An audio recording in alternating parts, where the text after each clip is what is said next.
дар ҷаҳони муосир давлатҳои пешрафтаи ҷаҳонӣ барои ноил гаштан ба дастовардҳои бузург ба сифати таълим таваҷҷӯҳи хоса зоҳир намуда истоданд.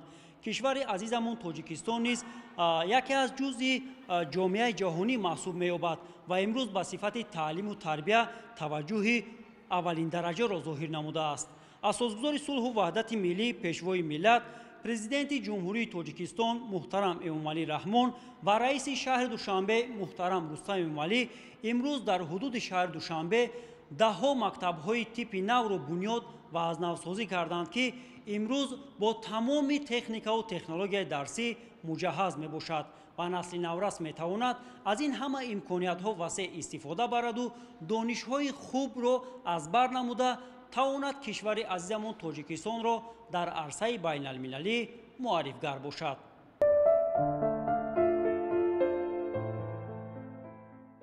тоҷикистонро кишвари ҷавонон мегӯянд, зеро шумораи бештари аҳолии мамлакатро ҷавонон ташкил мекунад. тоҷикистон тавассути ҷавонони созандаю ободкори худ рушд мекунад ва солтосол ободу зебо мегардад. ҷавонон тавассути донишу қобилият ва зуру бозуи худ тоҷикистонро ба ҷаҳониён муаррифӣ намуда парчамбардори меҳан мешаванд. асосгузори сулҳу ваҳдати миллӣ, пешвои миллат, президенти ҷумҳурии тоҷикистон муҳтарам Эмомалӣ Раҳмон ба дастгирии ҷавонон ва таъмини онҳо ба ҷойҳои нави корӣ дар асоси истифодаи технологияҳои иттилоотиву коммуникатсионӣ бо донистани забонҳои хориҷӣ диққати махсус дода, пешниҳодҳои ҷавононро баҳри инкишофи ватани азизамон доимо дастгирӣ менамоянд ва бунёди шароити мусоиди кору фаъолиятро барои ҷавонон пайваста таъмин месозанд. воқеан дуруст аст, зеро ояндаи давлату миллат дар дасти ҷавонон аст. ҷавонон муаррифкунандаи давлату миллатанд.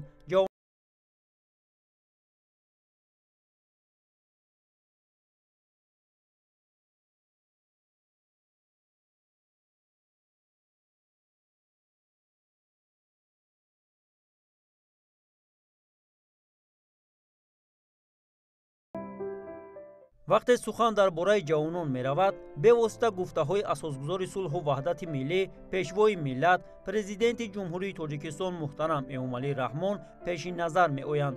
пешвои миллат муҳтарам Эмомалӣ Раҳмон дар бораи ҷавонон суханрониҳои зиёд намуда, аз ҷумла қайд намудаанд: мо бояд тамоми шароитҳоро барои ҷавонон, ки ояндаи миллатанд, муҳайё гардонем ва онҳоро дар рӯҳияи ватандӯстию хештаншиносӣ ва ифтихори миллӣ тарбия намоем. ин аст ки насли истиқлоли ватан ҳамеша кӯшиш ба харҷ медиҳанд, ки пайваста дар такоббур бошанду илмҳои замони муосирро аз бар намуда дар баробари насли ҷавони давлатҳои тараққикардаи дунё гомҳои устувор бардоранд. давлату ҳукумат низ пайваста дар ин самт барномаву стратегияҳоро қабул намуда баҳри насли наврас роҳи ҳамвореро боз мекунад. бо иқдому ғамхориҳои ҳукумати кишвар ва пешвои муаззами миллат, президенти ҷумҳурии тоҷикистон муҳтарам Эмомалӣ Раҳмон баҳри сазовор истиқбол намудани ҷашнҳои давлатӣ ва истиқлоли комили мамлакат дар кишвар якчанд озмуну олимпиадаҳои ҷумҳуриявиро ба роҳ мондаанд. озмуни фуруғи субҳи доноӣ китоб аст. тоҷикистон ватани азизи ман, илм фуруғи маърифат, тоҷи сари ҷумла ҳунарҳост илм ва дигар озмуну олимпиадаҳоро ба роҳ мондаанд, ки насли навраси кишвар бо хушнудӣ аз ин иқдомҳо пайи омӯзишу хондани китоб, аз худ намудани донишҳои замони муосир, донистани забонҳои хориҷӣ, бой гардонидани фонди луғавӣ, воқиф гардидан аз санъату фарҳанги миллӣ қадам ба пеш мегузоранд. ин навбат мо қаҳрамонҳои барномаи насли истиқлолро аз муассисаи таҳсилоти миёнаи умумии рақами 8 ноҳияи Исмоили Сомонии шаҳри Душанбе интихоб намудем. озмуну олимпиадаҳои ҷумҳуриявӣ имкон фароҳам овард, то насли наврас ба мутолиаи китоб ва сайқал додани донишу маҳорати зеҳнияшон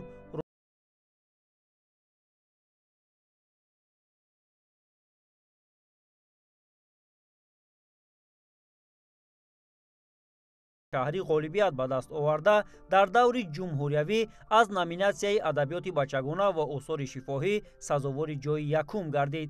غالب آزمون جمهوریوی فروغ صبح دانایی کتاب است از روی نامینه ادبیات کودکان و نورسان و آثار شفاهی. در دور ناحیوی آزمون سزاوار جای اول گشتم. البته هر یک اشتراکچی آزمون با آمادگی جدی می آید و تنها بهترین ها می توانند که غالب این آزمون گردند و من همین طور راحت یافتم که در دور شهری شرکت ورزم. در دور شهری باشد آمادگی جدی دیده سزاوار جای دوم گشتم. من بسیار آمادگی خوب دیده بودم، از بس که وقتی که من برآمدم را آغاز نمودم کمی هیجان داشتم و من سزاوار جای دوم گشتم و از این هم خرسند شدم و در دور جمهوریوی من هر روز مشق کرده به یگام ترس و هراس خوب برآمد کرده سزاوار جای اول گشتم. مرا بیشتر از آثار صدرالدین عینی، ساتیم اولوغزاده، جلال اکرامی و دیگر ادیبان مشهور خلق ما سوال و جواب نمودند. طول 5 سال است که در نزد خود مقصد گذاشتم که در دور جمهوریوی آزمون سزاوار جای اول گردم و هر یک شخص وقتی که پیش از نقشه کار خود و پیش خود مقصد استوار میگذارد نهایت به مقصد خود میرسد. با تمام همسالان خود من توصیه می دهم که رو به کتاب آرند و به چنین آزمون ذکاوتمندانه و با نفوذ شرکت ورزند.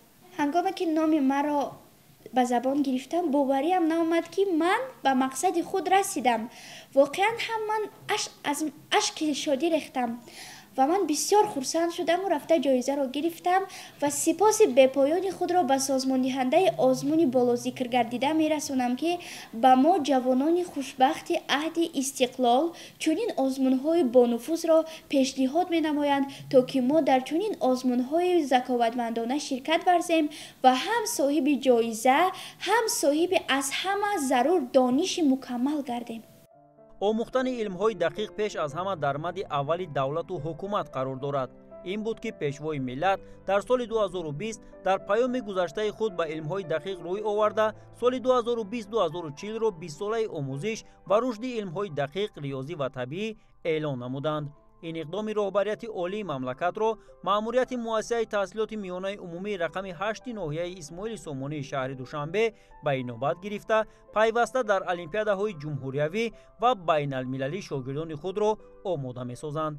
طول چند سال اخیر است که 3 خواننده ما در آزمون جمهوریوی این فروغ معرفت سزاوار جایهای نمایان می‌گردند. آنها از فن تکنولوژی اطلاعاتی فعالانه اشتراک کرده دوره به دوره گذشته در سطح جمهوری جایهای نمایان را اشغال کردند. 2 خواننده دیگری ما باشد اگر در آزمون جمهوریوی فروغ صبح دانایی کتاب از اشتراک کرده. سال 2023 سید علیزاده شکرانه از در نامیناسیای ایجادی نظم و سال 2024 باشد صادق و شهبانو در ادبیات کودکانه اشتراک کرده جایهای اول را سزاوار گشتند و گفتنی هستم که در برابر آزمون‌های جمهوریوی خوانندگان ما در المپیادهای فنی فعالانه اشتراک کرده جایهای نمایان را سزاوار گشته ایستادند. مؤسسه ما طول چند سال اخیر است اگر خطا نکنم 3-4 سال اخیر در سگانه بهترین مؤسسه‌های جمهوری قرار داشته و ما باشد آموزگاران کوشش میکنیم که همه این احساسات و تلاش ها و کوشش های خوانندگان را بلند کرده سزاوار جایهای باز از این هم زیادتر شده در سطح جمهوری جای یکم را سزاوار شده. مؤسسه ما از جهت تکنولوژی پورا تامین است، یعنی ما سیمخانه های داریم که با تمام لوازمات های فنی فیزیکا، فنی خیمیا، بیولوژی، تکنولوژی اطلاعاتی پورا تامین است و میتونیم خوانندگانمان را با تکنولوژی های نو بیشتر شناس نماییم. اشتراکچی آزمون جمهوریوی این فروغ معرفت در دور شهری سزاوار جای دوم شدم و راحت گرفتم به دور جمهوریوی. در دور جمهوریوی اشتراکچیان با تایرهای خوب بودند. خوشبختانه از سزاوار جای دوم گردیدم.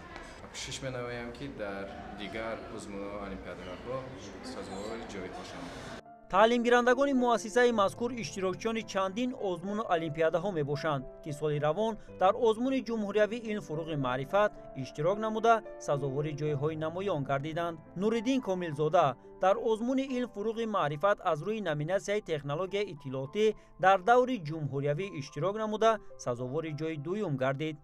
من در دور نوین آزمون سزاوار جای دوم گشتم و روخه به در شهری پیدا کردم. در در شهری من سزاوار جای سوم گشتم و نهایت در در جمهوری اشتراک کرده من سزاوار جای دوم گشتم. در در جمهوری رقیبان من از 4 ولایت جمهوری تاجیکستان و اینچنین شهر دوشنبه بودند. آنها با تئوری خوب آمدند و من پیش از این آزمون با خود مقصد گذاشتم که در این آزمون من جای نمایان شغل نمایم. من خیلی با تیاری جدی آمدم و خوشبختانه سزاوار جای دوم گشتم. وقتی که من در در نهایی اشتراک کردم در آنجا با من کلی دشواری شد، چون که در آنجا من حالا وقتی که بر این آزمون آمدم سزاوار جای دوم گشتم و بعد این آزمون من باز هم جدی‌تر تیاری دیدم و نهایت من رفت در در شهری جای سوم رو گرفتم و من کوشش کردم که در دور جمهوری باز هم جدی‌تر تیاری بینم و برای همین با تیاری‌های جدی من سزاوار جای دوم گشتم. بعد خالی بیاد در این آزمون من می‌خوام که باز هم در المپیادهای در سطح بین‌المللی اشتراک نموده در آن هم جا گیرم. من همچون این ساکن این وطن آرزو دارم که پرچمبردار دولت شوم. آموزگار پیش از همه باید شخصی باشد که کسب خود را دوست دارد. آموزگاران مؤسسه بالا ذکر شده همیشه به تعلیم و تربیت نورسان و جوانان مشغول می باشند. رسالت اصیل هر آموزگار در آن است که برای بلند برداشتن سطح و صفت تعلیم و تربیت از همه متدهای زمانوی علم آموزی استفاده نمایند. همین است که تعلیم گیرندگان مؤسسه تحصیلات میانه عمومی رقم 8 ناحیه اسماعیل سامانی شهر دوشنبه در چندین آزمون المپیادهای شهری و جمهوریوی اشتراک نموده بارها شهد پیروزی چشیدند. سال سوم است که من در المپیادهای فنی از فن زبان دولتی اشتراک میکنم و سزاوار جایهای نمایان میگردم. در امسال در دور دوم میان ناحیوی سزاوار جای یکم گردیدم و میخواهم که و کوشش میکنم که در جمهوری نیز سزاوار جای اول گردم. در دیگر آزمون ها نیز کوشش میکنم اشتراک نمایم و سزاوار جای ها گردم. من فارغ از درس‌ها در مرکز رشد استعدادهای ناحیه اسماعیل سامانی نیز درس میخونم و ما معلمه صنیفه مای ادریس فن زبان و ادبیات رو درس میدهند و من سپاسگزار از اینم که برای ما جوانان و نورسان چنین شرایط‌های مهیا کردند که ما توانیم ادیبان شاعران خودمان را بهتر آموزیم، نزدیکی‌های زبان مادری خودمان را یاد گیریم و من باز می‌خواستم که دیگر زبان‌های خارجی را نیز آموزم و در آینده متخصص خوبی ساحه انتخاب کرده خود کردم و برای وطن عزیزم تاجیکستان خدمت شایسته کنم.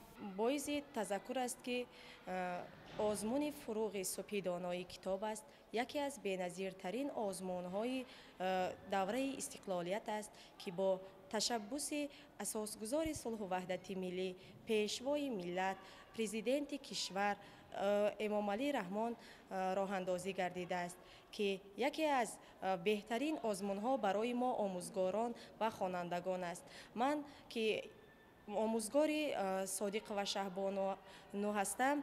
صادق و شهبانو از روی نامینه ادبیات کودکان و نورسان و آثار شفاهی این سال باعث خرسندی شد که او سزاوار جای اول گشت. اصلا شاگرد من خودش کوشش و غیرتی به اندازه داشت و او شکست ناپذیر بود، چون که هر سال که ما می رفتیم این سال که سال پنجم است در آزمون اشتراک میکند.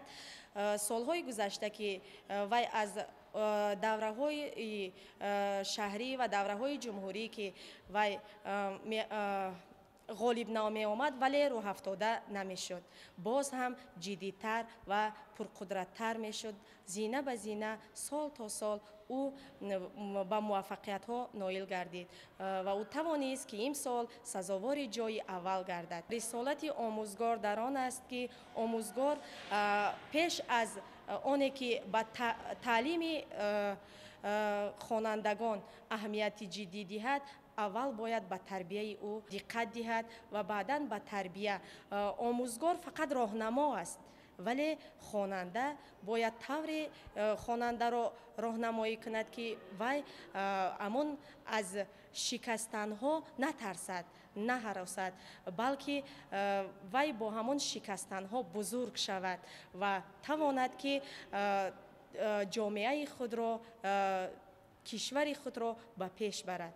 زندگی بزرگان ملت برای هر یک فرد صالح و سالم درس معرفت و خودشناسی است و سبب پیشرفت و صاحب قدر گردیدن او در جامعه پند و نصیحت و رنج و مشقت‌های آموزگار میباشد. در مؤسسه مذکور آموزگاران سابقه‌دار و پرتجربه زیاد هستند. روند درس‌ها نظریوی و عملی گذرانیده می‌شود. نسل استقلال کشور از این همه امکانیت‌های مهیا گردیده ثمرناک استفاده می‌برند و شخصی با علم و معرفت گردیده به وطن مادر صادقانه و صافدلانه خدمت می‌نمایند. من که خود آموزگار فن تاریخ هستم، کوشش می‌نمایم که خوانندگان را از گذشتگان خویش، از اجداد و از نیاگان خویش برخوردار سازیم و توانیم خوانندگان خود را کادرهای بلند اختصاص تربیت نماییم و به وطن و دولت خدمت نموده وطن خویش را در عرصه بین‌المللی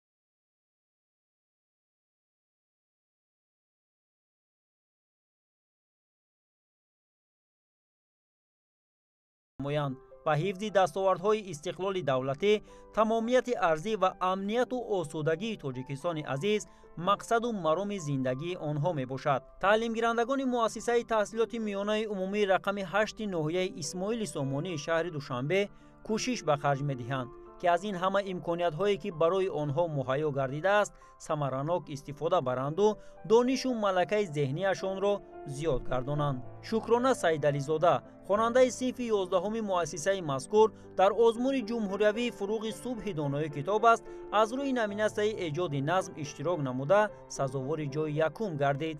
در آزمون جمهوریوی فروغ صبح دانایی کتاب است از نمونه ایجاد نظم سزاوار جای اول گردیده بودم. با این آزمون شعرهای خود را پیشنهاد نمودم و حکمان آن را پذیرفتند و از این خیلی شاد گشتم. در المپیادهای جمهوریوی سال پنجم است که اشتراک میکنم. سالهای گذشته در المپیادهای جمهوریوی در دور جمهوریوی سزاوار جای یکم هم گردیده بودم.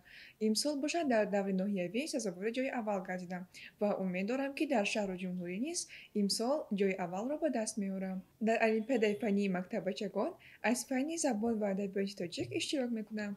سال پنجم است که در المپیادها اشتراک میکنم. همچنین فارغ از درس با مرکزی رشد استعدادهای ناحیه اسماعیل سامانی میروم و در آنجا معلم صنیفه ماه ادریس با ما نزدیکی‌های فن زبان و ادبیات تاجیک را یاد میدهند و در مرکز همه خوانندگانی که خواهشمند هستند میتوانند که رفته درس خوانند. ما که حالا نوقلم هستیم کوشش میکنیم که کتاب‌های فراوان مطالعه نماییم، بیت‌های زیادی بزرگانمون را از یاد نماییم و بعدا میتوانیم که یگان شعر ایجاد نماییم. البته برای هر یک ایجادکار خیلی ضرور است که با خیلی مشاهده کار باشد و از طبیعت بهره بگیرد، از زیبایی دیار بهره بگیرد، از کارهایی که همه روزه رخ می‌دهند در زندگی آنها را ببیند، مشاهده نماید و دایر به آنها چیزی نویسد، از مشاهده‌های خود، از دیده‌های خود، از شنیده‌های خود چیزی بنویسد.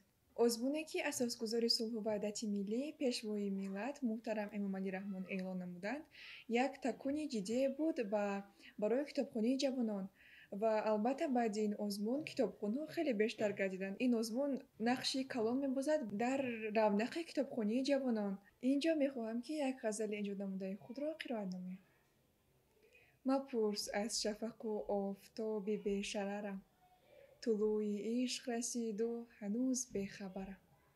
ستاره‌ها همه دورند و زرد و غمگینند، با ذوق پیش به استاره‌ها نمی‌نگرم. زمینی خشک به باران نیاز دارد خوب، مگیر نکته به این شعر خشک و چشمی ترم. صدای ساعت دیوار می کند آگه، صدای تق تق دستت نمی رسد زیدرم. به یاد بودی محبت دیگر نمی آیم، من از کناره شهر شما نمی گذرم. آموزگاران مؤسسه تحصیلات میانه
خطشان در دل چراغی روشن است و از همه بد بر تن تو جوشن است.